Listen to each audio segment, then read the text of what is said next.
Talvez a gente, com essa pergunta, possa dar ao senhor a oportunidade de explicar.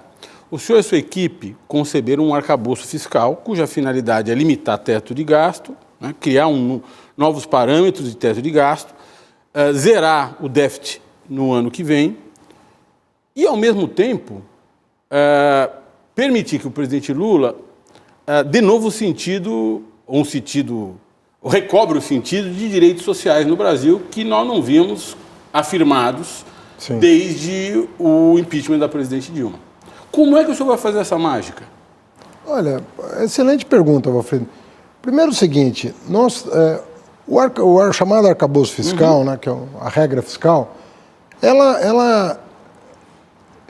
nós estudamos 29 países para descrever essa lei, que inclusive foi aperfeiçoada no Congresso, até ficou mais apertada e tudo mais, mas tudo bem. Aliás, ninguém conhecia esse seu lado, né? Essa sua habilidade congressual. Não, o senhor mandou muito bem aí no Congresso, mas depois o senhor explica como o senhor fez isso. Mas olha, desenhamos essa regra depois de analisar 29 países. O que ela tem de novo? Ela tem uma regra de gasto, não é o teto, mas é uma coisa mais, na minha opinião, mais inteligente, porque você congelar por 20 anos despesa pública num país que a população está crescendo não faz Não é sentido. aquele teto, mas ele tem um teto também. Mas ele tem um teto. É um teto móvel, é um teto móvel, mas é um teto. Então, tem uma regra de gasto, o que é uma vantagem sobre a antiga LRF, que não tinha isso. Sim. E tem uma coisa que a LRF tinha... LRF, Lei de Responsabilidade Fiscal. Isso. E que foi resgatada, que é a meta de resultado primário. Então, nós juntamos as duas coisas. Isso é que comoveu, de certa maneira, as agências de risco. Quando elas foram ler o que a gente tinha escrito e mandado para o Congresso, todo mundo falou, pô, primeiro, isso aqui é novo, não tem em nenhum lugar, e segundo, está aproveitando o melhor das regras existentes. Isso. Então, isso, logo no lançamento, foi aplaudido pelos mercados, mas também pelo mundo empresarial, fora do Brasil, inclusive, dizendo o seguinte, olha, esses caras estão levando a sério a responsabilidade fiscal. Então, essa é a primeira coisa. Segunda premissa, se eu faço um esforço de arrecadar, eu não vou poder gastar tudo que eu arrecadar mais. Vou gastar uma parte do que eu arrecadar mais. Mas se eu fizer esse esforço, eu vou ser recompensado de duas maneiras. Eu vou ter um primário melhor e vou ter um espaço fiscal para resgatar direitos sociais vilipendiados nos últimos anos. Bom, beleza. Bom, tem espaço para recuperar receita? E aí é que está o achado. Nós temos 600 bilhões de renúncia fiscal no orçamento. No orçamento estava 400 e pouco, mas nós descobrimos mais 130 que não estavam registrados no anexo do orçamento que prevê as renúncias fiscais. Fizemos uma análise do benefício dessas renúncias e achamos uma série de renúncias inexplicáveis, inclusive frutos de emendas parlamentares mal redigidas, propositalmente ou não sei, mas que depois foram levadas para o judiciário, que acabou dando nas instâncias inferiores as interpretações mais absurdas, né? E que quando chegou no STJ foi derrubada, e por ação do governo, que o governo foi lá e mostrou.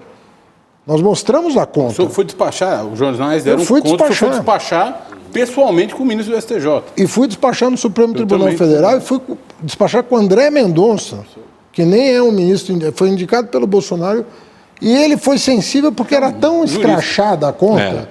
Eu falei, olha o que está acontecendo, doutor.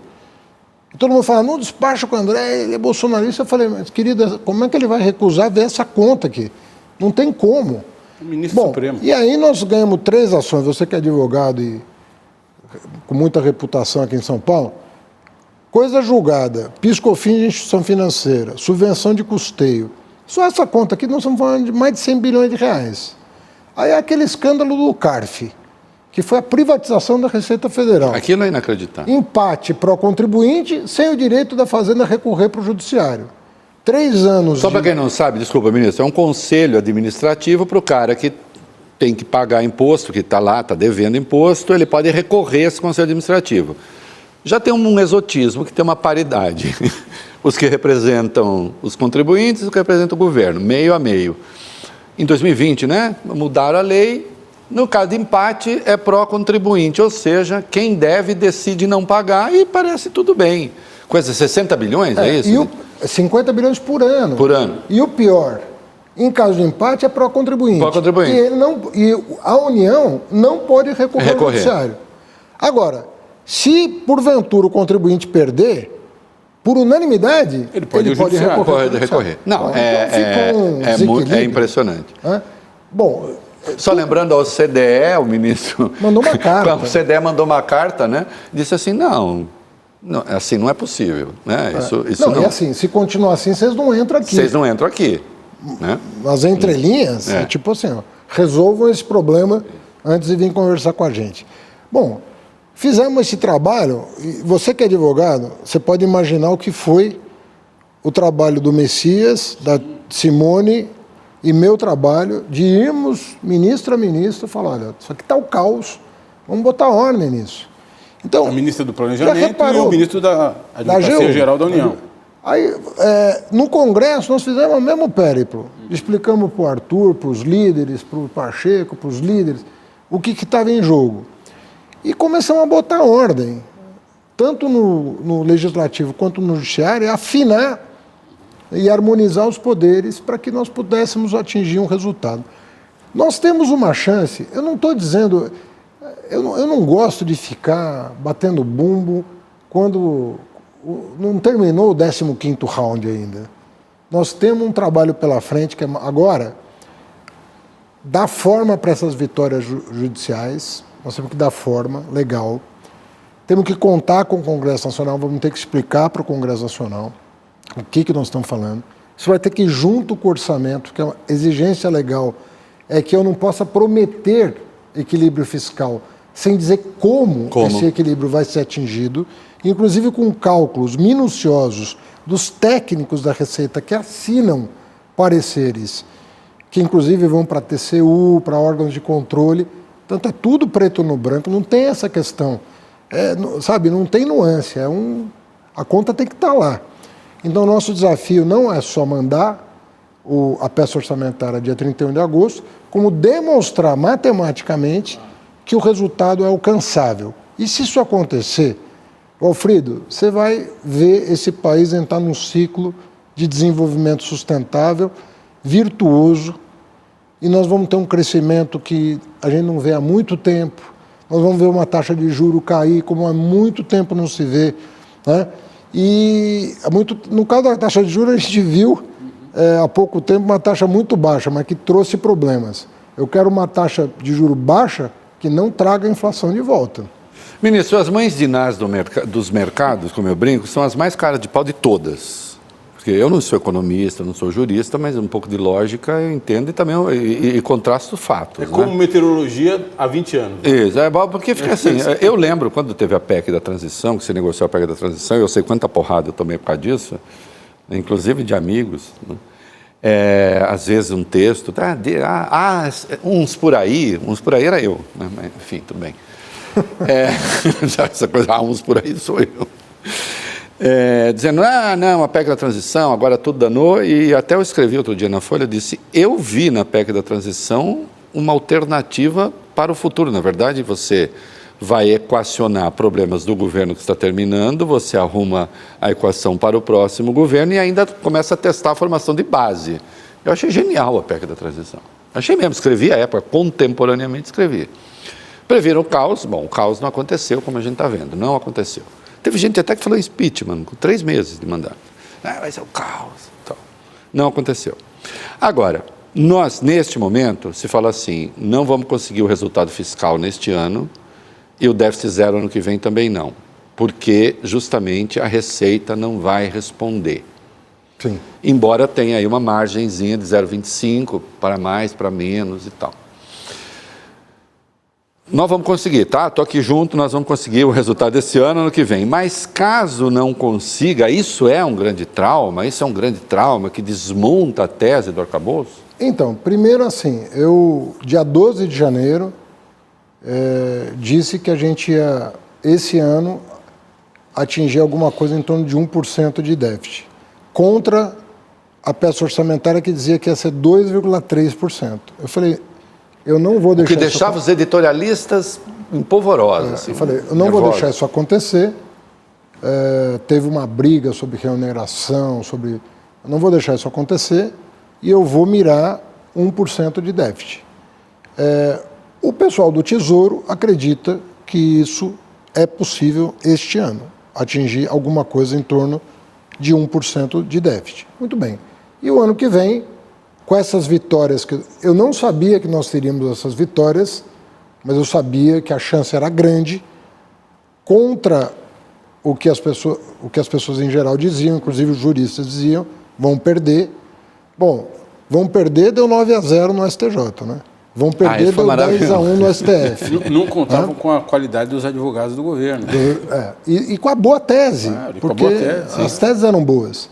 E nós tínhamos feito, durante a transição, um mapeamento das nossas possibilidades jurídicas, porque uma coisa, Valfrido, que ninguém está dando conta, eu até provoco os jornalistas, falo, vocês precisam fazer uma matéria sobre o que foi a Lei Complementar 160, vocês precisam fazer uma matéria sobre o que foi a decisão de tirar o ICMS da base fiscal. Explique só o que é a Lei Complementar 160 rapidamente para quem está acompanhando. A Lei Complementar 160 foi a que introduziu o jabuti, que foi interpretado nos tribunais, nas varas e depois nos TJs da vida, e que só no STJ que foi derrubado, que fez com que um subsídio à subvenção, uma subvenção ao custeio das empresas, saísse de 39 bilhões por ano para 131 bilhões por ano. Isso que aconteceu. Nós tínhamos essa conta e nós falamos, como é que isso pode ter acontecido debaixo do nariz de todo mundo? Ninguém viu. Aí nós fomos ver a razão disso ter explodido. E vimos que era uma redação torta e que os tribunais estavam se acatando. Quando nós fomos expor a tese no STJ, ficou claro para os ministros que aquilo não podia prosperar. Só que nós já estamos falando de 300 bilhões a menos de arrecadação de 2017 para cá. Então, só de estancar isso aí, já vai ser um ganho extraordinário para o país, porque é uma coisa que não se justifica. Aí você pega a decisão do Supremo sobre tirar da base de cálculo o ICMS recolhido para fins de PIS/COFINS. Essa, então, Outros 100 bilhões de reais de prejuízo por ano. Aí você pega o CARF, 50 bilhões por ano. Bom, imagina o CARF, que tinha 500 bilhões de contencioso na data da lei que tirou o voto de qualidade. Hoje nós temos 1 trilhão, 350 bilhões de reais no contencioso. Triplicou o contencioso administrativo porque ninguém mais julga. Claro. Como é que você vai julgar um negócio que, se der empate, você vai perder tudo que você fiscalizou? Então, tem uma montanha de dinheiro lá. Nós vamos receber tudo, mas não... Ninguém mais julga e também um bando de gente não paga, porque, afinal de contas, a aposta é que vai dar certo não pagar. Então, se você somar isso tudo, é um caminhão de dinheiro. Então, o que eu estou dizendo para as pessoas é o seguinte, eu não estou diminuindo e desprezando o objetivo de atingir a meta fiscal. Agora, eu vou...